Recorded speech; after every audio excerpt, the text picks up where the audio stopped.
Sayyidina Ali itu masyhur, dia punya musuh besar namanya Muawiyah. Karena permusuhan ini tidak bisa dihindari.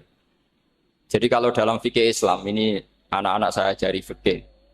Kalau orang mukmin membunuh orang mukmin itu hukumnya dosa besar apa kecil? Besar.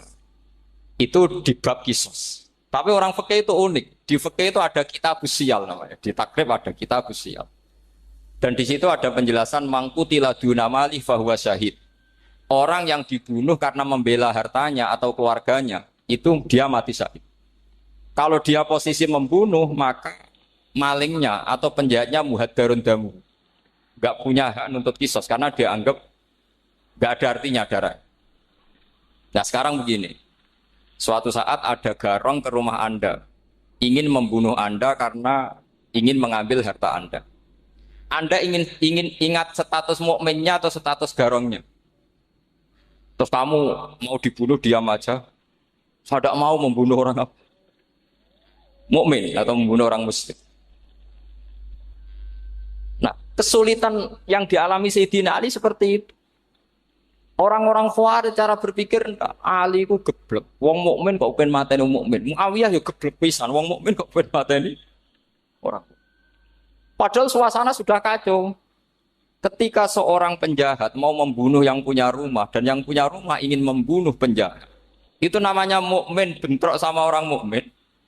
Apa orang benar sahibul hak ingin mempertahankan haknya? Tidak sampai saya tanya. Itu sahibul hak, yaitu yang punya rumah ingin mempertahankan haknya. Meskipun dalam duel ini kadang terjadi pembunuhan. Nah di sini ini ya, ulama ahli sunnah menyebut masalah istihadiyah. Kelompoknya Sayyidina Ali mempertahankan nyawanya meskipun dengan cara membunuh pasukan Muawiyah. Pasukan Muawiyah juga mempertahankan nyawanya meskipun harus membunuh pasukan Ali. Zaman itu susahnya istihad seperti itu. Tapi orang Khawarij cara berpikir enggak, ini biang keladi masalah itu Ali sama Muawiyah. Mereka malah rapat, ya sudah dua-duanya bunuh saja. Ya masyhur tuh, akhirnya Sayyidina Ali dibunuh oleh orang Khawarij. Makanya ini penting ya, pentingnya ngaji seperti ini. Jadi kamu harus dilatih berpikir nubuah. Ya, dilatih berpikir apa? Nubuah disebut al-ulama warasatul. Meskipun dengan cara yang ekstrim, tapi pikirannya saja, jangan perilakunya. Saya punya contoh sekian kasus, sekian tragedi. Misalnya begini. Saya itu dulu punya teman, dia soleh, bisa baca Fathul Mu'in. Dia itu janggal.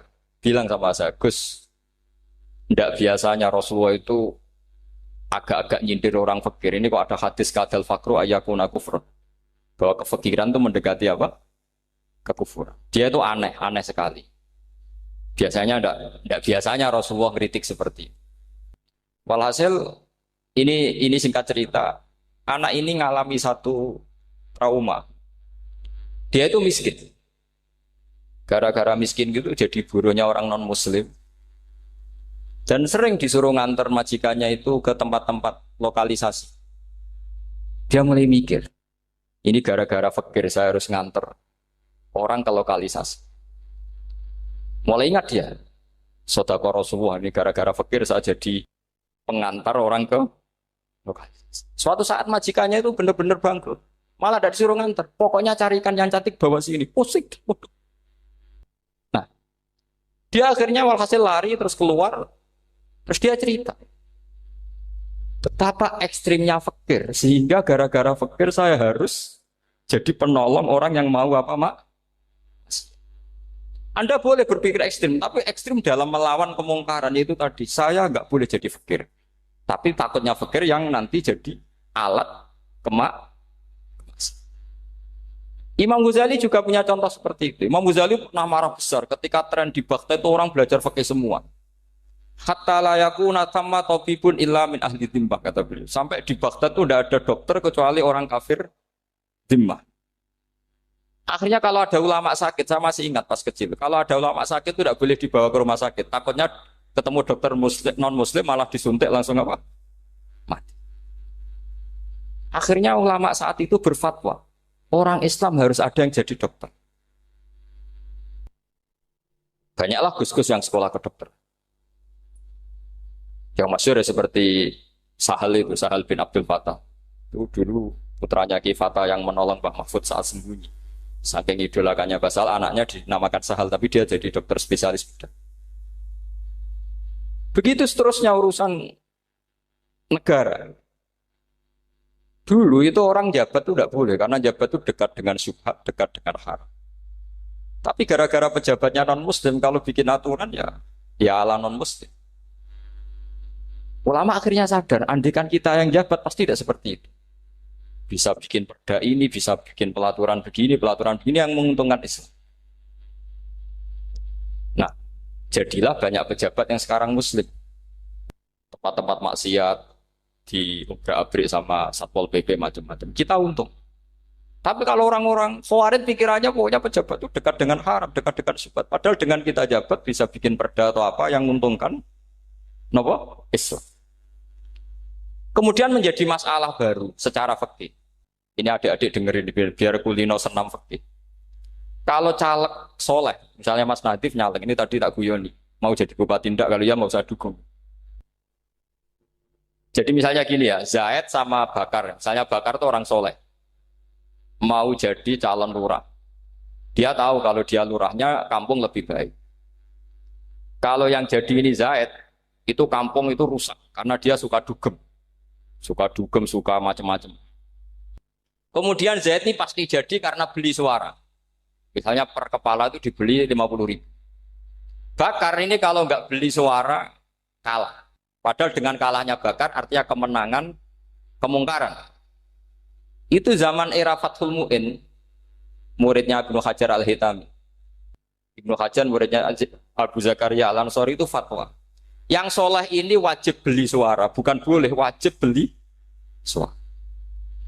Tapi ini namanya tidak nyuap, perlu dicatat, ini namanya tidak nyuap. Jadi tidak bisa kamu kaitkan misalnya ar-rosi wal murtasi benar. Yang nyuap maupun yang menerima suap adalah sama-sama di neraka. Tidak bisa seperti itu. Karena logikanya dibalik. Sekarang Bakar ini beli suara itu untuk membeli kebenaran. Untuk mengawal kebenaran. Zaid beli suara untuk menopang kebatilan. Berarti namanya Bakar ini penyuap atau pembeli kebenaran? Pembeli kebenaran. Harus dibedakan. Nah, ini pentingnya ulama. Memang nyatanya seperti itu. Yang dikatakan nyuap, riswah itu adalah membayar uang li'ibtolil haqqi untuk membatalkan kebenaran atau membenarkan kebatilan. Itu namanya nyuap. Tapi kalau mengeluarkan uang untuk menghakkan barang hak dan membatalkan barang batil, itu namanya uang perjuangan. Nah ini pentingnya mikir. Jadi ulama itu mulai dulu sudah kelihatan. Nah sekarang sudah banyak orang-orang khusyuk yang biasa di masjid khusyuk. Kalau ditanya zaman akhir rusak kabeh, wong soleh-soleh wis nyuap. Kalau orang soleh ini tidak nyuap ya tidak jadi. Kalau nggak jadi mereka nggak ada yang jadi DPR, nggak ada partai Islam, habis malah Indonesia. Saya itu punya kenalan banyak pakar-pakar di Jakarta, itu cerita saya Pak Bahar. Indonesia itu solusinya gampang. Kita ini punya Bali, punya Batam. Itu kalau Bali dimakaukan, Batam dikayakan Hollywood. Amerika kaya itu bukan karena hebat. Pornografi dijual. Tinju di Nevada itu dijual, di Las Vegas dijual. Apa saja dijual. Kok tidak kaya itu gimana? Sementara Indonesia mau aur-auran gitu sukan partai Islam. Sebenarnya Indonesia gampang. Kalau ingin kaya, Bali itu dikayakan Hollywood atau dikayakan Makau. Jadi kota judi. Batam dijadikan kaya Las Vegas. Itu transaksinya pasti triliunan. Orang kamane wong muda dijual, judi dijual, orang tinju dijual. Tapi gara-gara ada partai Islam, nyari rumus solusi ekonomi itu yang nggak seperti itu. Akhirnya kangelan. Akhirnya rapat isu. Tapi barokah tetap barokah partai apa? Yang menangnya caleg-calegnya rata-rata ya beli. Kalau tidak beli habis. Saya bukan menghalalkan nyuap, enggak. Kalau nyuap tetap haram ila yaumil qiyamah. Tapi kalau suratul masalah seperti ini kamu mengatakan suap itu beda. Ini suratul masalah yang tidak ada kaitannya dengan asal lawannya batil, kecuali lawannya sama-sama hak. Dua calon di kampung itu soleh sama soleh. Ini yang soleh bayar nggak boleh karena siapapun yang jadi soleh itu tidak boleh. Kayak kalau cari musuh yang dolim biar halal ya. Sekarang ya seperti itu. Kamu biasa heroik, biasa ngasih kiai kamu, ngasih hadiah kamu, biasa ngasih ibu kamu uang. Ternyata ibu kamu setelah kamu kasih uang, dikasihkan adik kamu atau kakak kamu yang nggak pernah kerja, terus kamu marah-marah, ini tidak adil. Saya yang memberi nggak dikasih, ini yang nggak kerja dikasih terus. Loh kamu biasa jadi pahlawan kok turun kelas menjadi apa? Pasien. Kamu milih jadi pahlawan apa pasien? Pahlawan. Jadi sebetulnya faham-faham ekstremis ini dari kegoblokan. Dari kegoblokan berpikir nubuah sehingga tidak punya rasa ibadah. Lah ini yang menjadi orang-orang ekstrem. Jadi korban pertama ekstremitas itu bukan sahabat tapi Rasulullah Shallallahu Alaihi Wasallam, yaitu Nabi dibilangin oleh mereka, "I'dil ya Muhammad, kamu kalau bagi harus adil." Pikiran mereka kalau adil sama rata sama. Jadi kalau pakai pikiran itu, saya minum di sini itu haram. Mau ndak ikut bikin kok minum. Enak tamu, toko-toko mangan, sing masak kangelan nurut. Itu jadi edan bareng. Itu sama seperti kasusnya Bahram Al-Majusi. Dia itu seorang raja kaya, punya anak cantik. Dipikir-pikir, anakku ayu dirabi nang liya rugi, sing gedhekno aku sing rumah aku dirabi wong liya. Maka dia berpikir mau dinikahi sendiri. Karena tadi melihat Mas Nadif ya orang Kenya tadi, apa Nigeria. Nigeria. Malah gak layak itu maksudnya orang. Ini Mas Nadif ini termasuk harus mendukung gerakan tidak ekstrim. Nyawanya masih itu karena barokahnya beliau agak-agak gitu. Tapi nggak sampai liberal ya agak-agak pokoknya itu.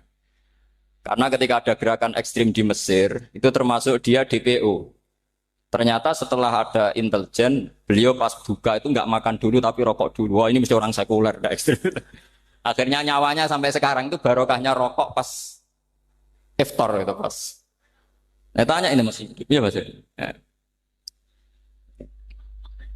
Ya pernah sepuh sama saya.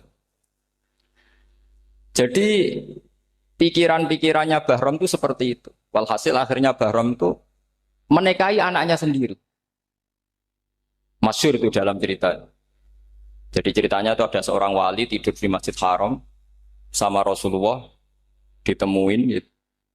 Terus kata Rasulullah, salam saya untuk Bahram Al-Majusi. Ternyata dicari-cari nggak ada Bahram lain kecuali Bahram yang berdua, bahkan anaknya sendiri mau dinikahi. Ya cara berpikir karena seperti itu. Kalau kita berbuat banyak harus dapat. Itu bahaya. Bahaya sekali karena kalau dalam teori beragama itu al-yadul ulya khairum minal yadis sufla. Kalau biasa ngasih ya ngasih saja, itu heroik. Itu bagus. Jangan biasa ngasih sekarang bermental apa? Makanya saya itu kalau ngajar di pondok yang dulu pernah saya belajar di situ atau yang pernah sepuh itu. Dikasih itu bingung. Karena saya ya masih waras itu. Jadi kalau dikasih itu bingung. Tapi banyak juga guru-guru yang dulu ngaji lama setelah ngajar di pondok alma maternya nuntut. Itu saya tidak tahu itu. Itu sudah ada agak-agak kayak itu tadi. Walhasil si Bahram tadi itu ini cerita harus saya teruskan karena nggak boleh diputus. Dapat salam dari Rasulullah. Ternyata di balik nakalnya dia itu pas mau bulan pertama, malam pertama itu ada seorang janda sepuh ke situ. Ganggu dia tentu ya. Ketika dikejar pulang lagi sampai 3 kali.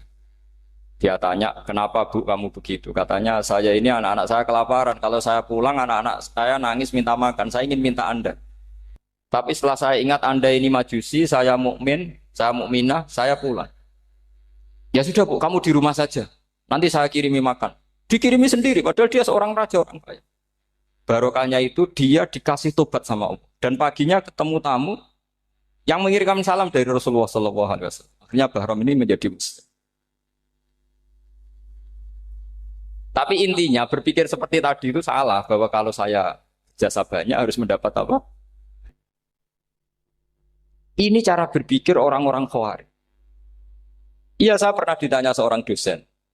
Gus saya ini kalau baca sejarah perang Badar atau perang Uhud, yang saya tidak nerima itu satu. Kenapa setiap ghanimah harta orang kafir dan istrinya orang kafir kok disita orang Islam? dan yang perempuan jadi amat, kemudian juga digauli orang Islam, yang hartanya orang kafir juga jadi asetnya orang Islam. Kok kayak garong? Dia tanya seperti itu sama saya. Terus saya jawab, kalau sampean ada garong dan kemudian bawa senpi, senjata api, kemudian garong Anda, penjahat Anda lumpuhkan, ya senpi itu harus Anda kembalikan. Monggo penjahat ini kagungan jenengan beto wangsul. Karena ada milik Anda, harus dikembalikan. Wah, tidak bisa Pak, kalau saya kembalikan pasti dipakai jahat lagi, dipakai kriminal lagi. Ya sama, kalau asetnya orang kafir dikembalikan ke orang kafir, akan menjadi aset kekafiran lagi untuk menghancurkan kita. Nah, perempuan juga sama. Perempuan itu alat produksi. Jika perempuan tadi dikembalikan ke orang kafir, maka kamu menolong populasi orang. Ya seperti itu. Paham? Makanya disita dalam perang loh ya, tapi dalam perang yang legal. Nah itulah kenapa amat halal. Makanya di Quran itu illa ala azwajihim aw ma malakat ayman. Paling enggak itu masih ada ulama atau pemikir atau ustadz siapa saja yang bisa memahami logika apa? Nanti kalau ulama ini sudah meninggal, orang akan mencibir Islam dengan cara mengatakan Islam itu jahat, yaitu menyita hartanya orang kafir dan istrinya orang kafir setiap kali terjadi perang. Karena pemikiran ini pasti sama-sama kutubnya, sama-sama ekstrim. Nah ini penting saya katakan. Makanya masyhur itu perdebatan Sayyidina Ali dan Muawiyah.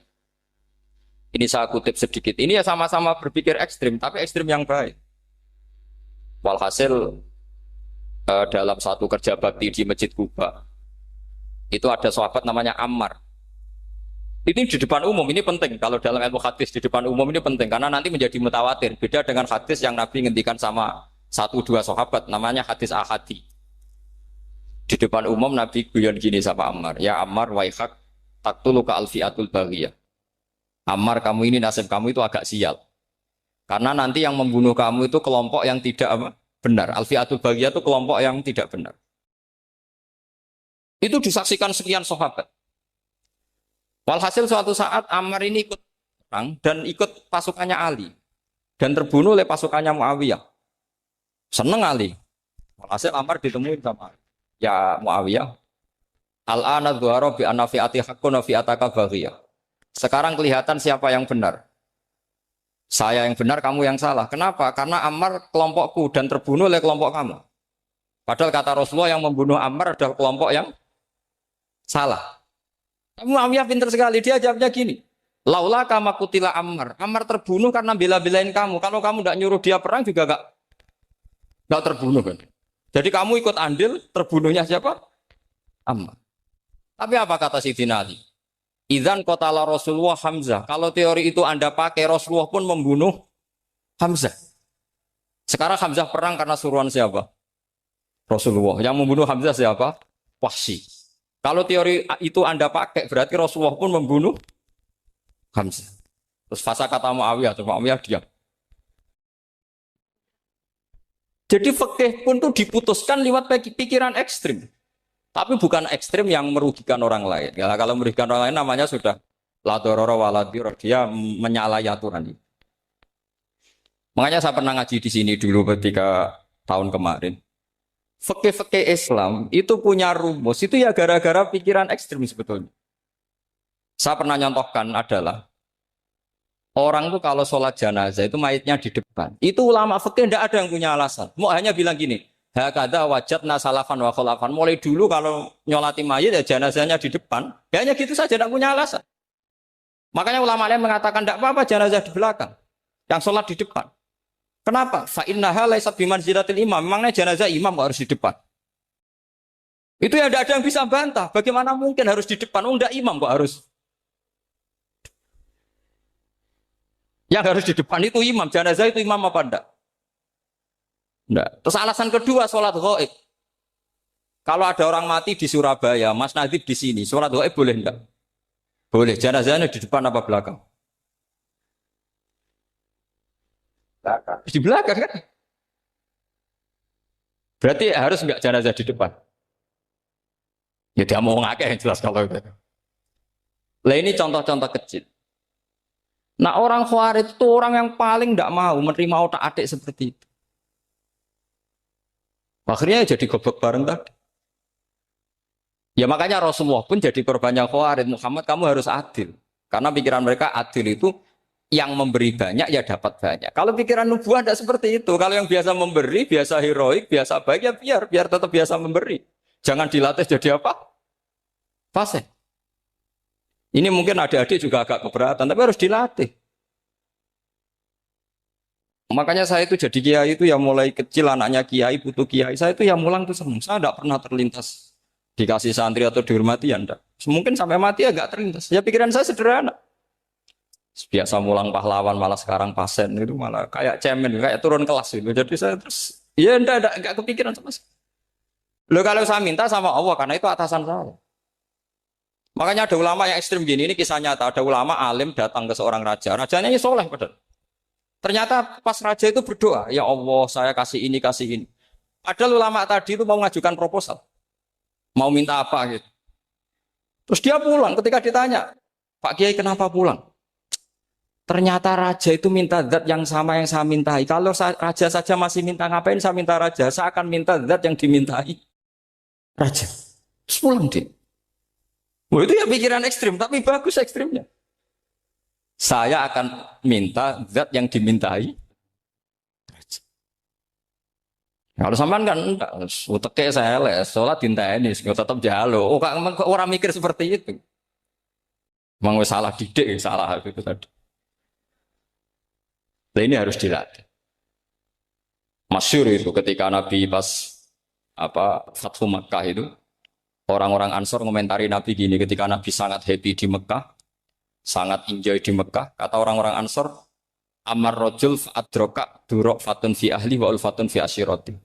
Namanya orang pasti happy kalau di kampung halaman. Jangan-jangan Rasulullah itu nanti hidup di Mekah lagi, karena Mekah sudah dikuasai orang Islam. Beliau pasti kangen sama keluarga, sama Mekah. Tapi ya sama, ketika Rasulullah mulai ngasih itu, orang-orang Quraisy dikasih banyak, orang Ansor juga pikirannya seperti itu. Baru orang Ansor dilatih pikiran nubuwah, yaitu tadi. Mereka itu dapat kambing, dapat sapi, terus pulang. Kamu mendapat saya, milih mana? Milih Rasulullah Shallallahu Alaihi Wasallam. Sekarang kamu saya balik. Kamu punya kiai, kamu bisa memberi hadiah, memberi beliau. Suatu saat kiai Anda ini kaya raya, terus sering ngasih orang-orang yang nggak pernah berjasa. Kamu nggak pernah dikasih. Itu kalau pakai pikiran Khawarij, kiai ini salah karena ngasih orang yang tidak apa berjasa. Tapi kalau kamu pakai pikiran nubuah, enggak. Alhamdulillah saya tetap istiqomah memberi kiai itu. Dan alhamdulillah enggak dibales. Semoga balasannya di akhir. Ya sudah seperti itu. Kalau pakai pikiran gengsi tadi seperti itu. Masa biasa memberi sekarang posisi diberi. Saya rak turun apa? Kelas. Jadi sebetulnya pikiran ekstrim itu boleh. Tapi untuk yang seperti ini bukan ekstrim yang tadi. Makanya ini disebut al-hujat. Al-hujat itu satu logika yang bisa mematahkan asumsi awal. Ini saya harap santri-santri matolek, putra maupun putri berpikir seperti ini. Sehingga sama. Jadi misalnya sekarang dibalik. Kalau ada orang NTT yang masih non-muslim, itu orang kafir yang harus dibunuh atau orang kafir yang harus didakwai. Mesti pikirannya itu, kalau Nabi itu ya semua yang didakwai Nabi dulu orang kafir. Nah, ketika Nabi di Mekah itu pertama ketemu orang kafir itu dibunuh atau didakwai? Didakwai. Ya berarti pilihan sekarang ya didakwai bukan dibunuh. Nah soal perang itu perang itu beda dengan membunuh. Ada janjinya, ada macam-macamnya, terus nggak ada solusi itu baru ada apa? Jadi kalau sudah dibalik-balik gitu, makanya kata ulama-ulama, Khawarij itu pasti salah. Pasti salahnya adalah kalau orang tidak benar ya dibenarkan bukan dibunuh. Kalau setiap orang kafir dibunuh, Nabi kapan jadi nabinya?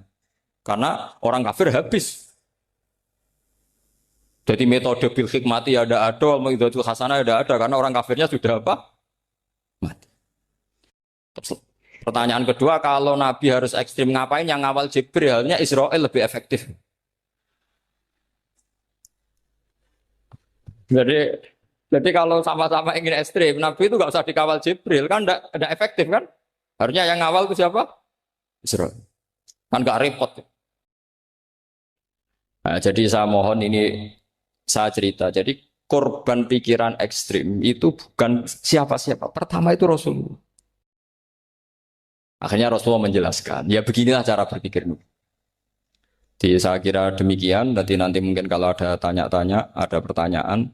Yang jelas kalau seputar ekstremitas itu bisa latihan. Ya. Sebenarnya bisa latihan di fikih. Karena fikih ini cerminan dari pikiran ulama. Ya, cerminan dari pikiran apa ulama yang tidak tekstual. Ya, seperti gini ya. Tasaddaqa Rasulullah so'an min tamrin au so'an min akidin. Ya. Ketika zakat fitrah itu Rasulullah mengeluarkan satu sok amr. Amr itu kurma.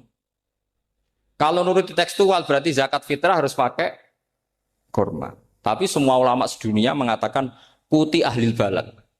Hanya dalam konteks Indonesia ya pakai apa? Beras. Berarti kata tamr diganti kut. Diganti apa? Kut. Jadi orang itu jangan diajak goblok bareng. Masa Nabi ngendikan tamr harus apa? Makanya saya pernah debat. Pak Nabi itu cingkrang. Kenapa orang-orang itu rata-rata tidak cingkrang? Saya bilang, Nabi itu hidupnya di Mekah. Kenapa Anda hidup di Indonesia? Iya, Nabi itu hidupnya di Mekah. Terus saya tanya lagi, Nabi itu hafal Quran, kamu udah hafal? Saya hafal Quran. Kalau cingkrang gampang, karek ngetok batasnya. Ya, kalau ada sunnah Rasul, Nabi hafal Quran, enggak? Hafal kan? Berarti kalau ikut sunnah Rasul, hafal Quran. Jangan cingkrak tok, ya hafal apa? Ya sama poligami juga gitu yang tadi diceritakan Mas Natif itu. Nabi itu poligami setelah Khadijah meninggal. Apa mereka mau nunggu istri pertama meninggal? Kalau ingin persis loh. Kalau ingin persis nunggu istri pertama meninggal. Ah, iya. Enggak mau juga kan. Ya biasa saja lah. Pokoknya yang dihalalkan syariat ya kita bilang halal, yang diharamkan kita bilang apa? Enggak usah sok suci isi sunnah Rasul. Saya punya banyak cerita. Abu Bakar itu dulu sering menghindari sunnah Rasul. Dulu Rasulullah itu kalau ada orang minta ya dikasih. Ketika Abu Bakar bikin Baitul Mal. Ketika ditanya ini zaman Rasulullah tidak ada. Kata Abu Bakar, huwa Rasulullah. Beliau itu Rasulullah. Mbak gak di-manage ya negara tertib. Umar bikin pasukan. Pasukan itu diangkat negara. Kalau dulu zaman Nabi yang ikut perang bahaya, yang tidak perang namanya munafik. Era Umar tidak, militer itu ditunjuk. Dia digaji pakai Diwanul Murtazikoh. Ketika ditanya, kenapa ada kayak Rasulullah? Huwa Rasulullah, mbak tidak tertib pun tetap negara stabil. Karena ada karisma. Jadi kadang-kadang dalam banyak hal itu kita malah tidak boleh persis Rasulullah karena kadang banyak khususnya. Yaitu contoh yang paling masyhur di fikih ya kayak Nabi itu nikah 9 itu khususnya. Dalam strategi juga sama. Dalam strategi memanage negara juga sama. Banyak sahabat yang punya ide yang zaman Nabi itu tidak ada. Ketika ditanya, kenapa tidak persis Nabi? Katanya, huwa Rasulullah. Ya Rasulullah itu meskipun seperti itu, meskipun tidak tertib secara rasional, tetap dikawal wahyu. Makanya negara baik-baik saja. Kalau saya ini hanya Abu Bakar, kalau enggak ya repot. Umar ya sama, bikin Diwanul Murtazikoh. Utsman juga sama, di-manage negara. Sayyidina Ali juga di-manage. Kalau Nabi enggak. Tapi tidak apa-apa, karena ada karisma. Sama tak cerita nih, masalah zakat yang masyhur. Orang paling bakhil sekalipun, paling kikir sekalipun, itu zaman Rasulullah bayar zakat. Karena pikirannya setelah zakat dikasihkan, Rasulullah mendoakan. Khudh min amwalihim shadaqatan tutahhiruhum wa tuzakkihim biha wa sholli alaihim. Inna sholataka sakanun lahum. Era Abu Bakar enggak. Sorry ya Abu Bakrin, dulu kita zakat sama Rasulullah karena didoakan beliau. Kamu hanya Abu Bakar, saya tidak mau zakat. Ya sama lah seperti orang dipimpin ulama-ulama karismatik. Orang dipimpin Badullah itu tidak usah metai, santri sudah nurut. Dipimpin Usman Nazif, gak bikin pelaturan, habis pondok. Kalau tidak ngancam, gak gini, ditakzir, gak gini, habis. Zaman Badullah dehem tok santri wedi. Mas Nazif dehem tok enggak. Nah, makanya Rasulullah itu tidak banyak bikin pelaturan. Rasulullah itu kalau mau perang itu hanya bilang sahabat, saya besok ditantang Abu Sufyan di sini. Saya mau perang. Oh itu sahabat ikut semua. Orang melihat wajahnya, melihat karismanya sudah tertarik ingin menyelamatkan beliau. Kita tidak akan ridho Rasulullah keluar sendiri. Kalau Abu Bakar ya enggak. Pertama Abu Bakar pidato sudah sopan. Saya memimpin kamu. Ini ketulitu alas tubuh khairikum. Saya ini memimpin kamu, tapi bukan berarti saya yang terbaik. Jika saya benar maka dukunglah. Kalau salah ingatkan. Itu pertama orang-orang bilang apa? Fawwala uqiman nakabisef. Nanti kalau Anda salah tak ingatkan pakai pedang. Ya karena hanya Abu Bakar bukan Rasul. Jika diaturlah ini ada militer, ada pengawal, ada Baitul Mal. Era Umar lebih modern lagi, ada Diwanul Murtazikoh, ada macam-macam. Ya Rasulullah nggak ada. Nah sekarang orang sidik-sidik muni sunnah Rasul. Padahal ada sunnah Rasul yang khasnya Rasulullah sebagai nubuwah. Ya khasnya Rasulullah sebagai apa? Coba Nabi itu istrinya 9. Semuanya cerita tentang tahajudnya Nabi, witirnya Nabi. Apa kira-kira Mas Nadif kalau punya istri 4 ceritanya tentang tahajudnya Mas Nadif? Kan enggak. Jadi saya mohon, nah, sebetulnya pikiran-pikiran ekstrim itu karena enggak mau belajar. Enggak mau belajar. Kalau mau belajar itu, kata Imam Ghazali itu dalam kitab Imla, Al-Imla fi Iskalatil Ikhya itu. Fal ma'ani awsa'u minal ibarat. Yang namanya ma'ani itu awsa'u apa? Minal ibarat. Jadi yang fal ma'ani awsa'u minal ibarat. Jadi yang namanya makna itu lebih luas minal apa? Ibarat. Nah, ini contoh yang paling nyata ya Sayyidina Ali. Ketika Sayyidina Ali perang sama Muawiyah, itu Sayyidina Ali bilang, sebaiknya Muawiyah kirim delegasi, mediator. Saya juga kirim mediator. Terus orang-orang Khawarij karena tadi tekstual. Mahadha ya Ali. Ini apa ya Ali? Lam yujad fi kitabillah. Aturan mediator itu tidak ada di Quran. Bahwa kalau kita perang harus ada mediator itu tidak ada. Terus Sayyidina Ali baca ayat wa in khiftum shiqaqa bainihima fab'atsu hakaman min ahli wa hakaman min ahliya. Jika lelaki dan perempuan, suami istri terjadi shiqaq, terjadi konflik, maka suami kirim satu mediator, yang pihak perempuan juga kirim mediator. Terus Sayyidina Ali ngendikan wa amru Muhammad a'dhamu min amri rajulin wa imra'atin. Urusan umat Muhammad lebih serius ketimbang urusan hanya sekedar suami dan istri. Maka kita butuh hakam, butuh mediator. Baru 4.000 orang Khawarij tobat ngikuti pikirannya Sayyidina Ali yang tidak tekstual.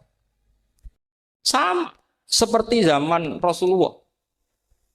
Ketika Rasulullah mau perang Badar, saya ini mau perang Badar kata Rasulullah. Musuh saya itu 1.000 lebih. Kalian hanya 313. Apa kita teruskan? Itu sahabat langsung bilang gini, saya itu hafal teksnya. Idzan lanaqulu laka kama qalat banu Israil fathab anta wa rabbuka faqatila inna hahuna qa'idun walakin idhab anta faqatila inna ma'akum muqatilun. Ini kelihatan sekali bahwa para sahabat sudah ada tekstual.